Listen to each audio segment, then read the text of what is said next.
bad conditions, radio conditions. Yep. There's our bird taking his bath. Well, good morning, everybody. We are very lucky to have this frequency because about 15 minutes ago we had a very, very strong radar noise. Anyway, good morning. Well, it hopefully is with you guys. It's pretty grim here. Patricia and David, Gold Harbour Radio, ZMH 286. And it is a continuing snotty day here. Boy, we've had a few days of this. In fact, pretty much all week. Our wind was in the 30 knot range, 30 to 40 all yesterday. They're telling us it's going to be in the low 35 knot on the Hauraki Gulf today. Currently, though, it's not too bad. 13 degrees. Ooh, pretty cold. We put an extra blanket on. We finally relented. 1015.4 and slowly rising on the bar, and about 10 knots of west-southwest at the moment. Ongoing rain showers. It's just horrible. 100% cloud cover. Boy, you people that want to come to New Zealand, you'd have to be Kiwis and used to this. I've got some good reports this morning, though, from the people that are on passage. Exocet Strike are nearing Lifu. They've got about 158 miles to go, where it's east-southeast at 20. So very lucky, good conditions. 1018.5. 90% cloud cover with no rain, and the swell is about 1.5 to 2 meters from the southeast. Lupan are heading up from Whalanga to Suva.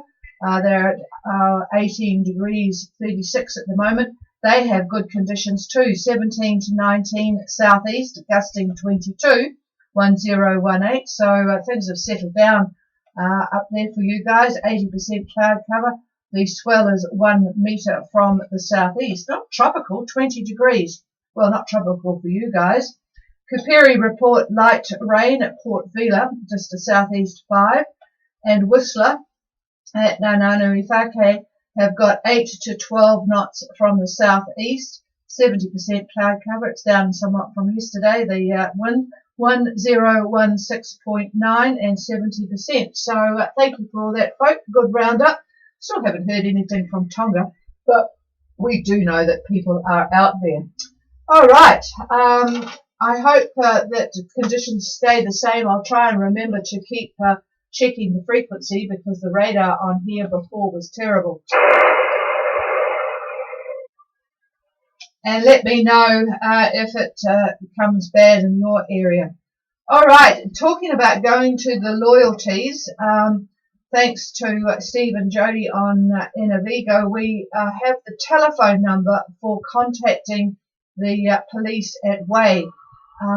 They go on and off about, the Newcastle folk go on and off about being able to stop in the loyalties going both ways, but they're back onto it now. If you want to stop at Way, the telephone number is plus 687 24 3200. I'll just repeat that for those of you who are still trying to find a pencil and paper.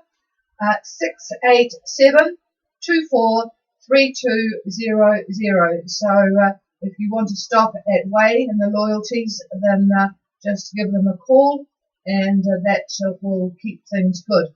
If you could follow the rules, because it was unfortunately last year when people stopped following the rules that they decided on no stopping. So it is good if you can at least do your bit.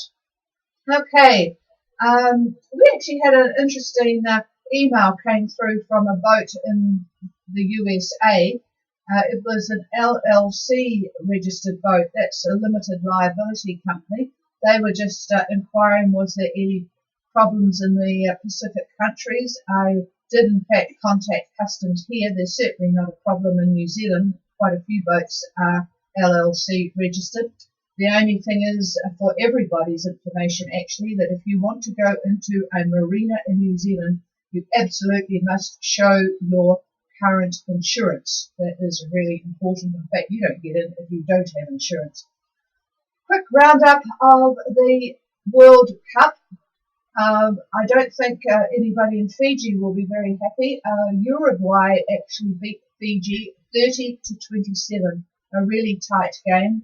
30-27. So that was a bit upsetting for Fiji. Samoa beat Russia, of course, 34-9. Enormous scores from England versus the USA, 45-7. And the game ended pretty much like ice hockey games ended. The entire teams on both sides ended up in a brawl. One of the USA players got sent off, red flagged, and I don't know whether that was it, but boy, conditions were not very good between the two teams, and they ended in a rather bruising fashion. Not very good day for any of the North American teams because Italy beat Canada 48-7. Wow, that was a high-scoring game. The Italians hopefully will have a few days off to recuperate from doing all that running to the line. Okay, more upset places in the world. There have been clashes in Indonesia between students and the police.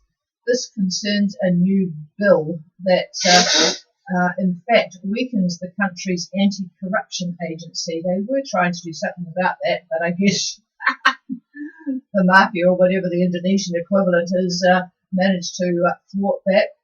They also want to make most abortions illegal. They want to make insulting the president illegal, and they would ban sex before marriage. So quite a controversial bill when you come to think of it. So that's what's going on in Indonesia at the moment, but I don't think any of you are headed that way. I had put off trying to talk about the impeachment process in America because it is quite complicated. But anyway, Nancy Pelosi, the Speaker of the House, Democratic lady, who should retire because she's getting pretty old. But anyway, she has announced an inquiry by the House Judiciary Committee. That is the first stage. So she has set things in motion. Now, if the House Judiciary Committee back this proposal, it goes off to the House for a vote. Now, Democrats control the House and its committees, so that would presumably be confirmed. So if they confirm agreement for impeachment, it then goes to the Senate. And then they hold a trial, which is overseen by the US Supreme Court Chief Justice. Now, you know that the Supreme Court has now been stacked by the Republicans, so it is then necessary for 2/3 vote of the Senate, which is required to remove a president from office.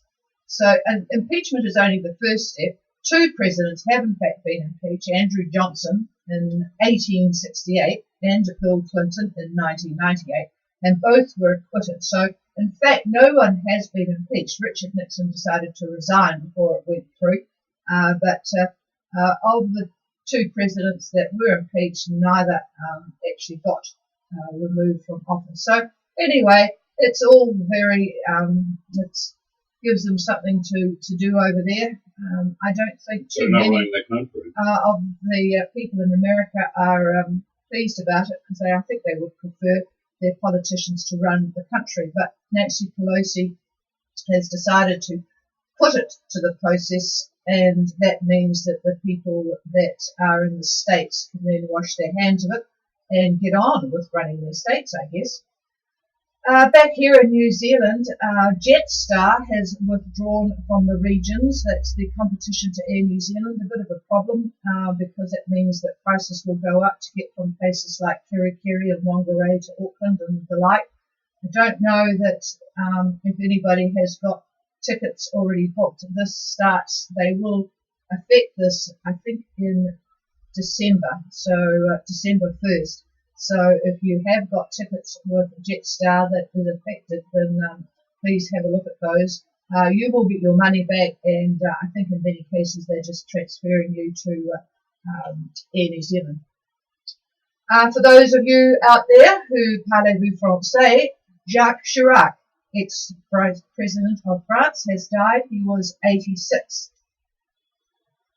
In Australia, abortion has been decriminalised in New South Wales. That was a 119-year-old law. Boy, they keep their laws for quite a while, don't they? So all states now have a more modern approach to abortion. Appleton. Yes, I was just reading the next one and working out how to explain this. The president of Israel has asked Mr. Netanyahu to work on forming a government. Now, this is going to be interesting. He's got 4 to 6 weeks to do this. He did, in fact, his party, Likud Party, got slightly less seats than the opposition. So it is interesting that he has been asked to work on it. But evidently the president decided he had slightly more overall support in the Knesset, despite the fact that they didn't get as many seats as the blue and whites or whatever they call it. Okay, what are we looking at here? I'm just looking at some of the things coming through from streaming, which is probably more interesting to you than my news. The Yasawas, thank you, 1017, easterly 10, gusty, 40% cloud.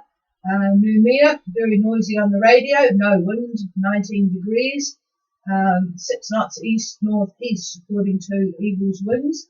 A bit of a difference between them and Messatroy on the barometer.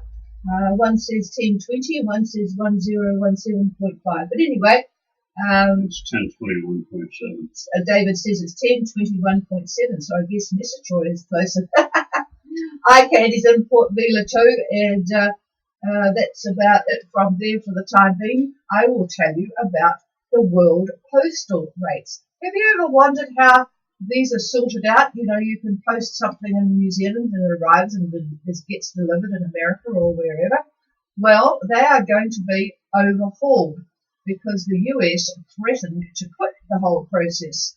They have had emergency meetings going on for 2 days in Geneva, and the new agreement means that the US and other high-volume importers can alter their own rates for delivering mail from abroad. They were getting really annoyed that it was cheaper for US customers to ship items from China than to ship them from somebody in the States to their place. So that was dramatically affecting US manufacturers, and it was also costing the US Postal Service up to about $500 million a year. So the UPU, this is the Universal Postal Union, it's a 145-year-old agency based in Geneva. It's older than the United Nations and anything else like that. They have 193 members, and they organise these postal rates based on the different economic and postal development within the different countries. So quite a complicated process, really, and it seems to work. But every now and again it needs a bit of a shake-up, which it's getting at the moment. Okay, in the United Nations, the Iran's president has rejected an attempt to have talks with President Trump. Mr. Macron was trying to get them together to sort something out, but Iran wants all the sanctions lifted before they will look at talks, and Mr. Trump, rightfully so, I think, has said no fear. We'll keep those on until we see some action. What else have we got? Oh, Ryanair. This is interesting. Ryanair this is in the UK. It's their cheap airline, huge airline, is trying to get a lot of its UK pilots to take unpaid leave for a year, or possibly transfer to other bases abroad to try and reduce the pilot surplus that exists at the moment. Evidently, there are a few vacancies in Morocco and Romania and Hungary, but certainly not in the UK. And they blame this on the continued delay of the Boeing 737 MAX deliveries. They had sort of got a lot of people together for that, to handle that, and unfortunately those planes are still stashed around the world somewhere. All right. Alchemy too is eagerly listening, as I know a lot are, to look at whether they get away. They're going from dinner out to Noumea. I think that was okay, based on the mutterings I heard from David this morning. It's the people going south that he's been pulling his hair out. So I'm going to pass the microphone now and see what we've got for heading in various directions. Some directions okay, and others not so good by the sound of it. Anyway, I'll do a pause to see if that radar noise has been back, and then David will start what seems to be a fairly long and messy report this morning. Well, good morning, everybody. I'm sure you're interested in hearing about our synoptic picture today. Boy, oh boy. The Oz High has moved into the Tasman. You'll remember a few days ago we talked about the new anticyclone that had developed. It's located near 30 and 162 east. That's 30 south, 162 east. And central pressure 1026 millibar, fairly strong. Now the 500 millibar trough has shifted east of New Zealand, and it's pulling with it the truly disgusting weather that we've had over New Zealand. It's pretty bad here, but in fact there's still cyclonic flow over New Zealand, but it's all the back end of this very complex depression system. But we're not done with it. As Patricia said, it's raining, drizzling at the moment, and quite a bit of cloud, and it's cold besides. And of course, New Zealand has been plagued the last month really with pretty cold weather. And that, of course, is due to sunspots, in my opinion. But this cyclonic system is not done with the islands, as there are troughs that are pushing to the northwest. So as these small depressions, a number of them that make up this complex depression, move east, they're pushing up frontal bands or troughs that are reaching the islands. Now, they involve Tonga to Vanuatu, Niue to Wallis, and a few other places. So you can see what's happening there. There's still activity, even though this big system is moving away. Now we'll jump to Sunday, which is the 29th. The high that we just talked about, that's going to move east a wee bit more to roughly 175 west. That'll be 30 south. So 30 south and 175 west. So that's past the date line, and you can just imagine what the isobars are going to look like when it all moves east of the date line. Now, it's going to continue to move east, so that by Monday the 30th, it's going to be way out there at 158 west, sort of the longitude of French Polynesia, more or less.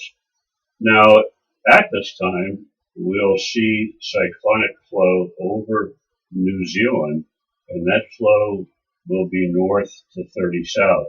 So these westerlies, southwesterlies, southerlies perhaps, they will extend from New Zealand to 30 south.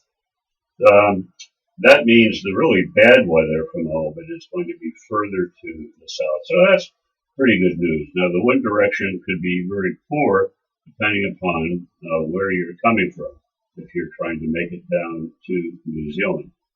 Now, at this time that all this is happening, the next high is sitting near Melbourne. It's fairly strong. It's nearing 1030 millibar. So this is a new one. And it's sitting there getting ready to make its break. Now, if this is the case, the winds at 30 south will become southerlies and possibly southwesterlies near New Zealand. Now, by October the 3rd, which is Thursday of next week, we should still see southerlies at 30 south and southwesterlies again near New Zealand. But the winds are really not all that strong.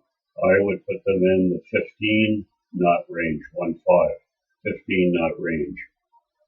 25 south to the islands, on the other hand, we'll see trade winds, southeast, east-southeast, that sort of thing. They'll be fairly fresh, up to about 20 knots. So you can see the sort of the dividing line is about 30 south, where we get these shifted winds. Now, by October 7th, a weak high is going to sit just to the north of New Zealand, and we're going to see very light and variable air from 30 south to New Zealand. Easterlies at 30 south, but westerlies over the North Cape, northern New Zealand area, and extremely light and variable in between. It would be a motor, actually, between 30 south and New Zealand. Again, this is October 7th. Well, this is a lot to take in for those of you that are wanting to leave for New Zealand. So, well, let's take a look at tomorrow in general. Our high is going to be giving us southeast trade winds, and this is going to continue Sunday. But by Monday, we're going to see a bit of a trough that'll develop just to the south of Fiji. So that means the winds at about 20 south will be mostly easterlies, but by Wednesday, what's Wednesday, the 2nd, southerlies along the dateline. And those southerlies are going to be feeding the trough that has developed, which will run from Fiji to 30 and 165 west. So if you have a little piece of paper, you can put those two numbers down, Fiji to 30, 165 west. That's your trough. Now, that's Wednesday. By Thursday, the new high, the one coming from the west, is going to exert its influence over the Southwest Pacific, pretty much the whole area. Now, that means headwinds from 30 south to New Zealand. You can picture that, can't you? You picture the high being a little bit to the north as it heads east and it's doing its anticyclonic circulation. The east side of all that basically gives you the southerlies and southwesterlies. So if you were to leave, we were talking about Monday, Tuesday, or you were talking about Monday, Tuesday, may not be a very good window. It looked good a couple of days ago, but because the conditions have changed, I don't want to say considerably, but they have changed to the point where there are going to be a fair amount of headwinds once you get a little bit further south. Now, looking very long range, arrival New Zealand on Friday the 11th of October, that should be avoided as that becomes the arrival, the approximate arrival of the next New Zealand cold front and associated depression.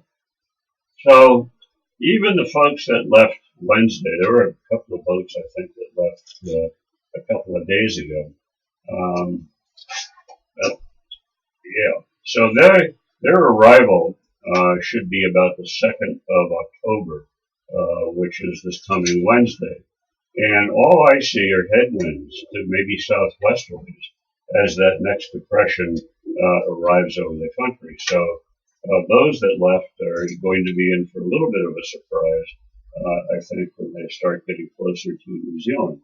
So that may not turn out to be a real happy ending. I'm not saying it's threatening in any way, but uncomfortable. Anytime you've got winds, to me at least, in front of the beam, it can get pretty lively depending upon what kind of boat you've got. Some boats can't even sail when winds are forward of the beam, at least into the wind. Now, that's the summary of all that, and it's very, very complicated.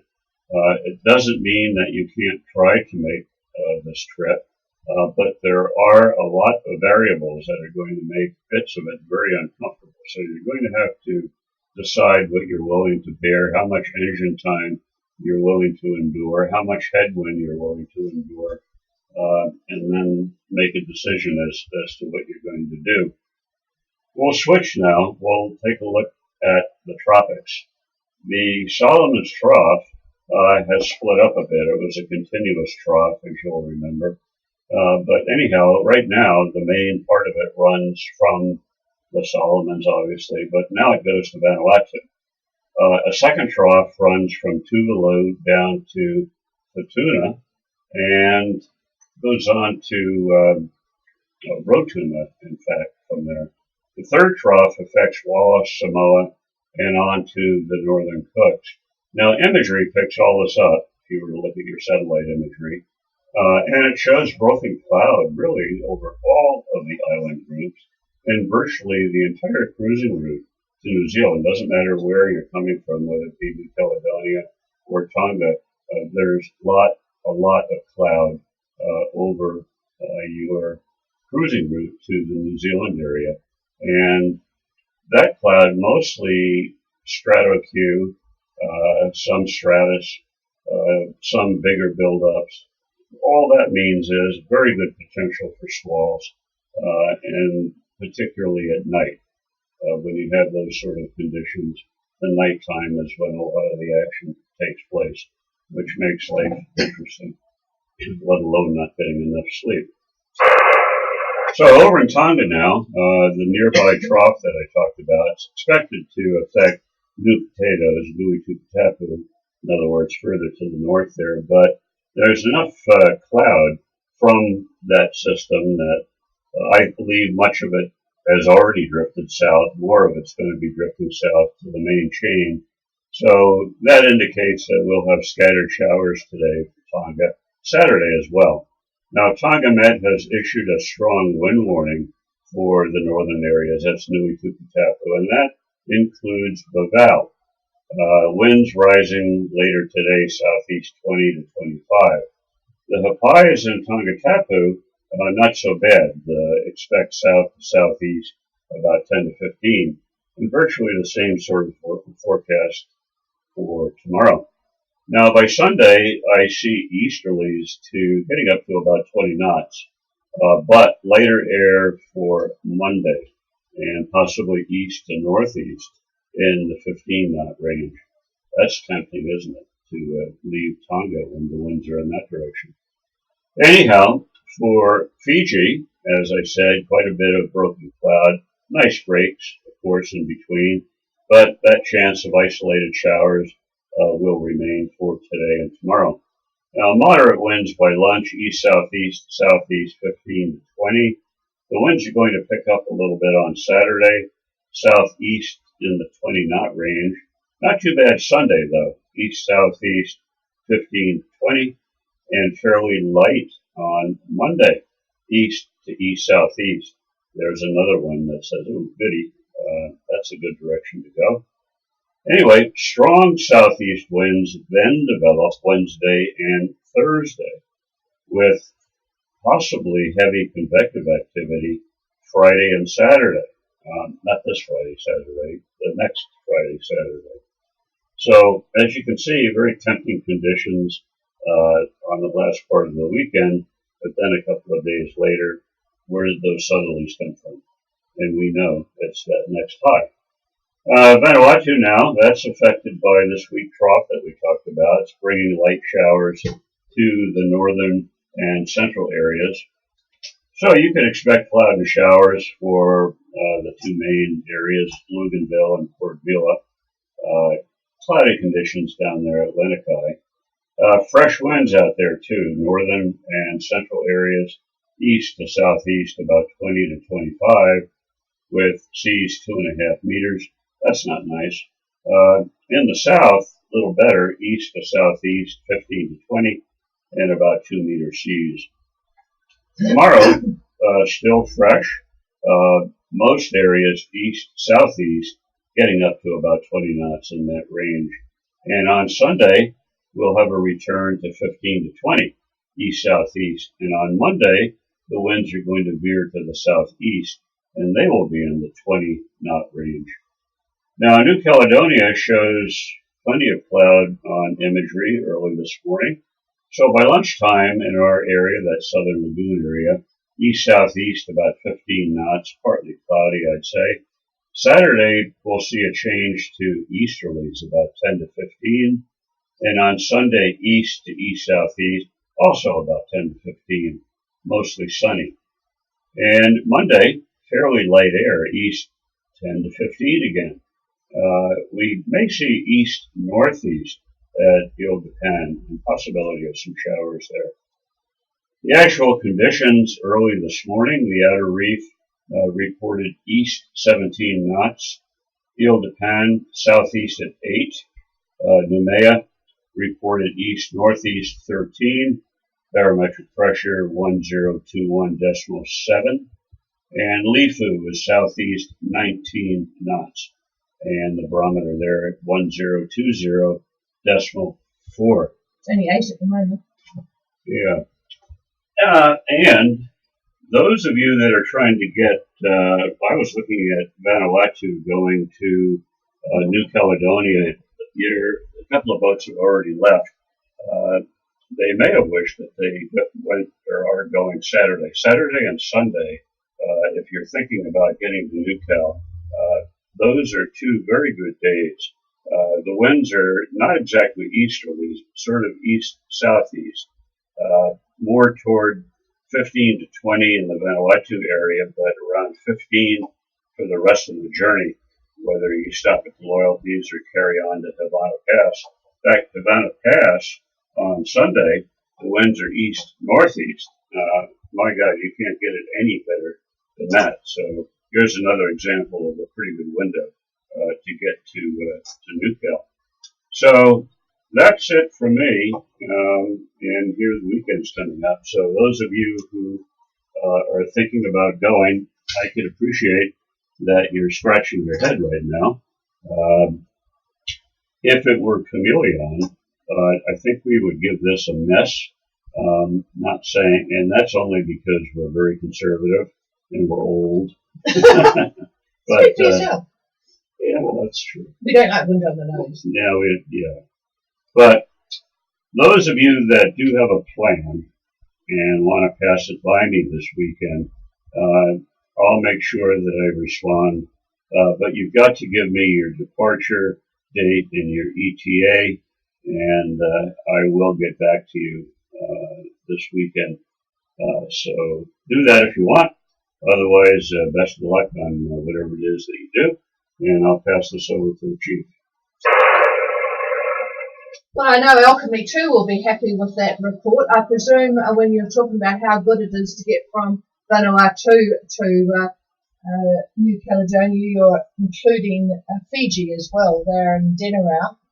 They'll probably have to leave very smartly to make use of that, but you can have a look at that. I've actually got some more information that's come through on streaming for folks.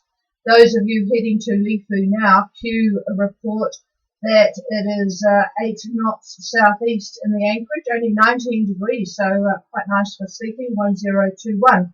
And Messatroy has got the telephone number for the fellow that runs the marina at Lifu. His name is Louis Petrawa, and it's 687, grab your pencils, 687-451-062. And he's not aware, evidently, of the more flexibility of the rules, but he welcomes you anyway into the marina there at Lifu. So thanks for that information. Whistler are reporting pumice has arrived at Nananui Peak. I was chuckling when we were walking along the shores of Lake Taupo last weekend, because there was a lot of pumice there, and you couldn't get further away from the sea at Lake Taupo in New Zealand. It's right in the middle of the North Island, but of course the mountains have had a lot of eruptions, and in fact Lake Taupo is a crater itself. So there is a lot of pumice around the edges of Lake Taupo. And don't forget those people who know gardeners wherever you're going, that it is a wonderful base in pots for planting things, because it's nice and light and it drains water. All right, did you have a look at getting from Denarau to... a little breezy in the beginning, but it's doable. Breezy in the beginning, but doable. There you are. So that will be another boat, Alchemy 2, along the way. I think... what's the number again? And is it okay to stop there, says local tenant. Yes, well that is in fact it is okay to stop there at the moment. They do change their minds. So the two numbers, one of them is the police at Wade, +687 24 3200, and the Marina +687 451062. So no problem stopping, and in fact it is quite nice to have a quick look at Lifu. I managed to get glandular fever at Lifu because I went and talked to, I met a really lovely lady who was a teacher, and she said, come along and talk to the class. So I did. And of course they're all over you, and one of them managed to give me glandular fever, not very badly, but it's still a reminder, because when you have glandular fever, it puts something in your blood, and you have it forever. So there's my take home from Lifu. Is there any other questions coming in? I'm just scanning through the streaming. Nothing much more from there. Anybody with anything in particular, please call.